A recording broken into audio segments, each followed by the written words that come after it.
And here we are catching up with Bill Tobin. He's here in Tokyo. And you've just opened up a brand new restaurant here called Tiki's Tokyo. Welcome to Tokyo. Thank you very much. Thanks for having me. I'm excited to be here. And we're happy to have you here. Now, you're the co-founder, managing partner at Tiki's Grill and Bar. I actually was sitting in an office in Chinatown, Hawaii, and my friends and I, we wanted to open a restaurant in Waikiki, or we wanted to open a restaurant together. We were trying to think of a name of a restaurant and a place that we wanted to spend time together, and Tiki sounded fun, and so that was the name that stuck. And we found a location in Waikiki, and that's how it all started. And how did you guys come together? Well, we were all classmates at the University of Hawaii. We all attended the University of Hawaii, and we stayed together after school, and we were hanging out together.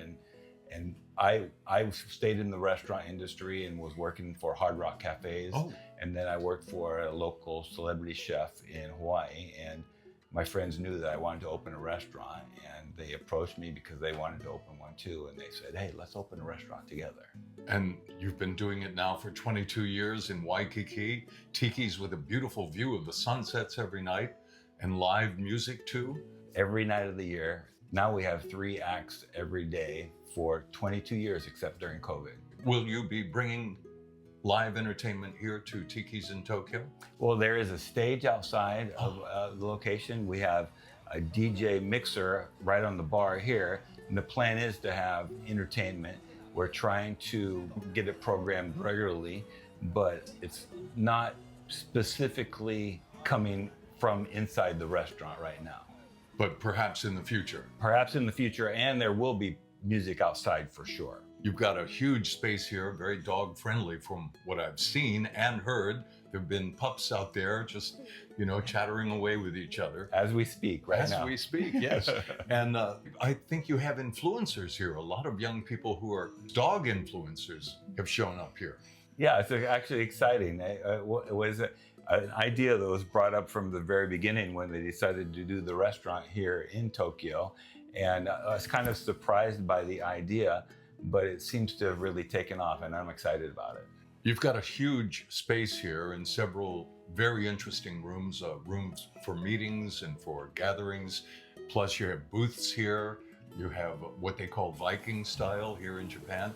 Tell us a little bit more about the restaurant. The best way for me to describe it is compare and contrast to the Tiki's in Waikiki, where the Tiki's in Waikiki is a retro 50s, 60s, as a lot of people think of as a Tiki style restaurant, been open for 22 years. And this restaurant is more of a modern interpretation of a Tiki's restaurant brought to Tokyo. And so a nicer version of all of that. And so we're very proud of what it is here. And I'm sure a lot of our viewers and listeners are looking forward to coming here to sample some of your food, not just the environment and the entertainment, but the food. Tell us about some of your menu items here. If you've been to Tiki's Waikiki, you're going to recognize a lot of our popular items, such as the coconut shrimp or the Kalua pig quesadillas. Mm-hmm. But we've also made some items specifically for the residents here in Tokyo.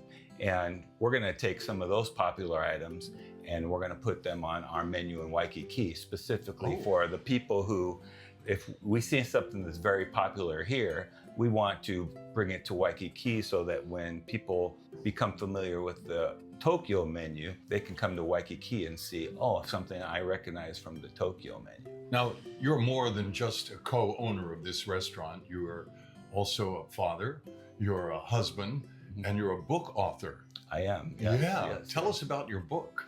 Well, it's kind of funny. It all started when the review sites that came on, everybody's familiar with Yelp and TripAdvisor and now Google. A lot of times when people were writing reviews, especially in the early days, people would often say, sometimes these reviews, especially some were very good, very, very good. Occasionally there would be bad reviews, and those bad reviews, if you weren't used to them, a lot of restaurateurs weren't used to them, it was like a knife in the gut. When people would say, nothing to write home about. It was very painful. Uh-huh. It got me thinking, well, there's a lot to write home about.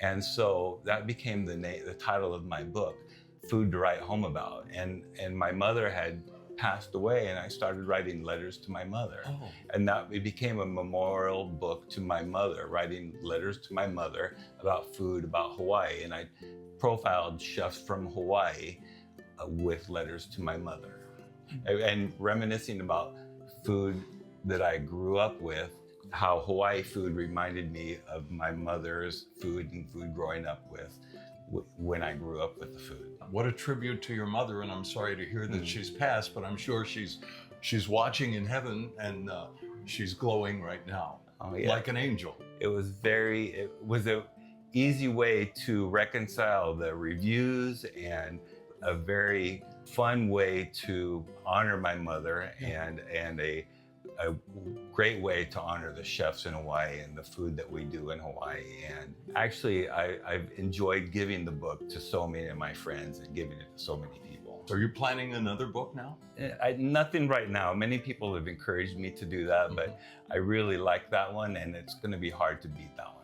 I'm guessing you have lots of valuable advice in your book for people who want to get into the restaurant business. Maybe a little bit. I think there's always people who ask me about getting in the restaurant business, and I often say it's a labor of love. You have to really want to do it, because there's lots of difficulty in it, but I think the best part about it is the people. We employ a lot of young people, and you see a lot of people grow up, and you actually, speaking of my mother, you feel like a parent, and you see them grow and mature, and then it makes you feel good too, because you see them become adults and you see them move on in life, and it's a very good feeling to see them become adults and move on in life too, and stay friends. And through the 30 years I've done that, literally thousands of people that I've seen come up through my different restaurant careers, specifically even Tiki's, but when I worked for Hard Rock Cafes and other ones, I've made so many friends that it's really fulfilling to see such a community of people that I've worked with, and see people mature and have their own families, have their own careers, and really, I don't want to say patriarchal, but see people grow and become their own communities. Do you offer advice for people who want to get into the restaurant business, or do you act as a consultant for any people? A little bit. I've helped a lot of my friends.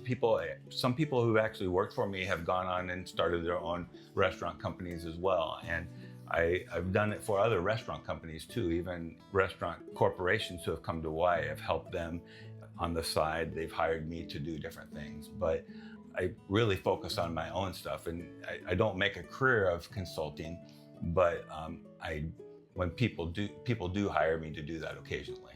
And where are you from, Bill? I grew up in a small farm town north of Omaha, Nebraska. And what brought you to Hawaii? You said you went to university. Yeah, I did, but it actually was a cold winter in Nebraska, and I said, where can I go that's a little bit warmer than this cold winter weather? And I had an uncle who lived in California. I knew if I moved to California, everybody would think that I was mooching off my uncle. And so Hawaii sounded like a nice place to go. And I ended up on the south shore of Oahu in Waikiki. Oh, and are you a surfer? I am not. And it's a funny story. I ended up pedicabbing for a summer. Oh. And I ended up pedicabbing for a summer and deciding that was where I was going to stay. I did 4 years in the Army. I did 6 years of service, but did 4 years of active duty, and then came back to Oahu and went to the University of Hawaii and got my bachelor's degree and stayed. And the rest is history. 22 years of Tiki's, and now in Tokyo. Do you have any job openings here? Because I'm sure many of our viewers are probably thinking, I'd like to work for a guy that has a philosophy like yours. Do you have any job openings here He's looking at Shiggy. Shiggy is the man in charge. He's the consultant here. Shiggy, if you come to this restaurant, you'll find him easily. He has long black hair, and we're getting a shot of him on our other camera right there. He's giving the shot a sign. And actually, when I arrived here today, he did not know who I was or anything. The first thing he said to me was aloha when I walked out there, out on the steps. That right? We met on the steps. We didn't say anything except aloha. So you've got a great consultant here. So the question was about jobs. Do you have any job openings here? Or what should someone do if they would love to work at Tiki's Tokyo? Come and apply. Come and apply. Okay. But you know what? This place, Shibuya, very young people, universities here. So, you know, we had like 150 applications for this restaurant. Wow. Very, very big. So it was like, for me, working, bringing this New York concept restaurant, you know, in the middle of Tokyo, in Kamiyacho, was very tough. But this location here, and I think the concept Hawaii is very good. So everyone started applying. We only at Hawaiian restaurant Shibuya. That's it.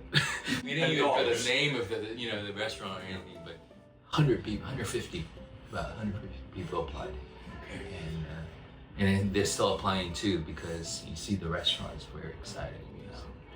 What is your philosophy when it comes to restaurants? For Tiki specifically, it's always aloha. And I think that a lot of people said, how did you come up with that? And I think that when we first opened Tiki's, it was always that we wanted to be part of the community. And that's easy. I think you have to be part of the community in Hawaii to succeed. Sure.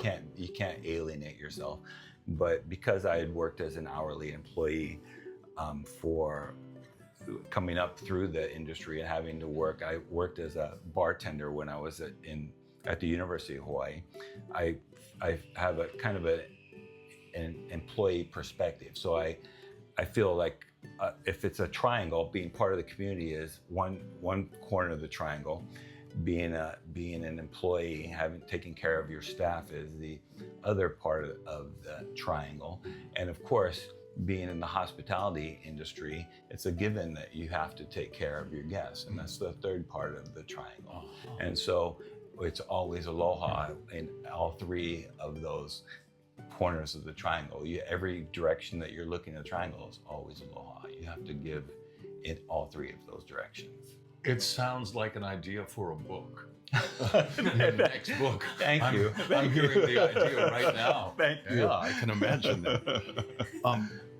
Do you have a secret for success? Because you have been doing it for 22 years. I think you kind of laid it out when you explained your philosophy. But is there any secret that you can share with wannabe restaurateurs?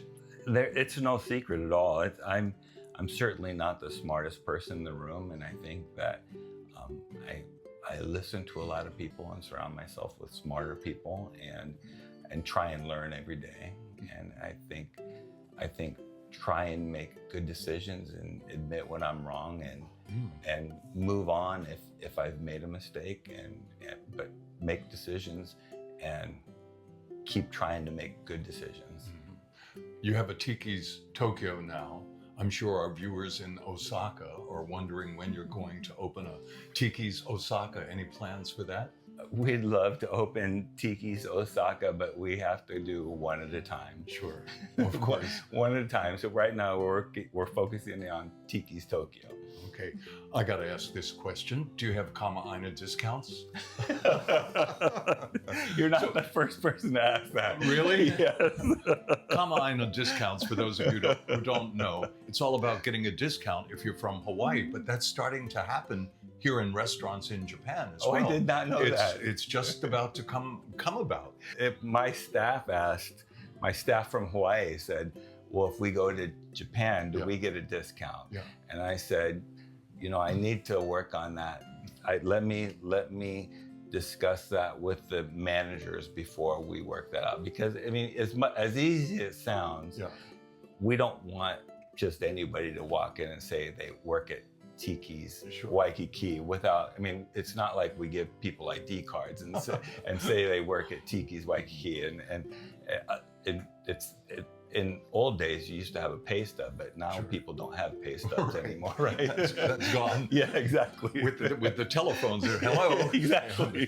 That kind of stuff is good. So if somebody comes wearing an Aloha shirt, will they get a discount, or will you have an Aloha shirt day? Is there any, are there any plans for something That's a like great idea. As a matter of fact, last night when we were talking, we actually had some Hawaii expats on the lanai last night talking, and they said if we just had a Pauhana Fridays, that we should just do that and encourage people to wear their Aloha shirts every Friday. I'll be there. I'll definitely be there. Absolutely. Bill, well, thank you for taking so much time to share your information and your knowledge with us and our viewers here. Do you have any final message for people who are watching or people who are thinking about or wanting to come to Tiki's Tokyo? Well, I hope they come as much as they can and as often as they can. Please share the Aloha with your friends and come whenever you can. But if you find yourself in Shibuya, please stop by, and I hope you feel the Aloha when you do, because we're gonna do our best to show you the Aloha. Bill Tobin, thank you very much. Really a pleasure. My pleasure. Thank you. Mahalo. Mahalo.